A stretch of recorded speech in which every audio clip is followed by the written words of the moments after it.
The Seattle Seahawks are actively shopping wide receiver DK Metcalf following Wednesday's huge development that Metcalf had requested a trade. It's suddenly become the primary story for Seattle this offseason over the future of Geno Smith and literally anything the team intends to do with free agency. While the trade machines are all fired up to figure out what is a feasible return for Metcalf, it looks like we have some clarity as to what the Seahawks have in mind as an asking price.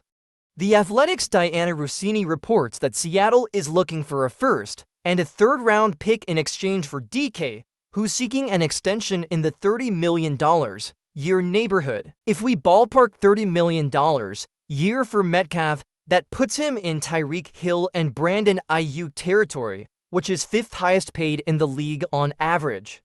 He's definitely not considered a top 5 receiver or even top 10, so I can get the trepidation.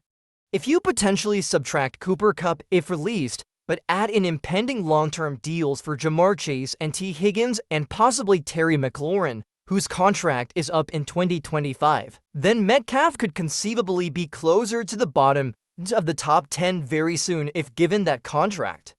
We also must factor in that an average of $30 million year doesn't look quite the same when the salary cap continues to expand and will likely be north of $300 million next season.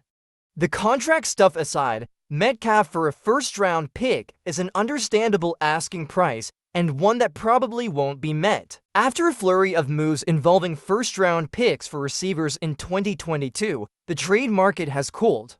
Even proposed offers for Brandon Ayuk last season did not involve a first-rounder.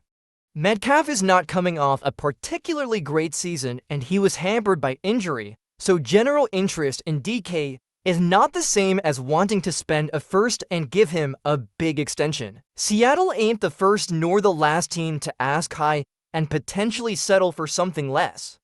I suppose it's also possible for the Seahawks to try to pick swap within the first round or fish for a 2026 high draft pick, but I wouldn't count on it.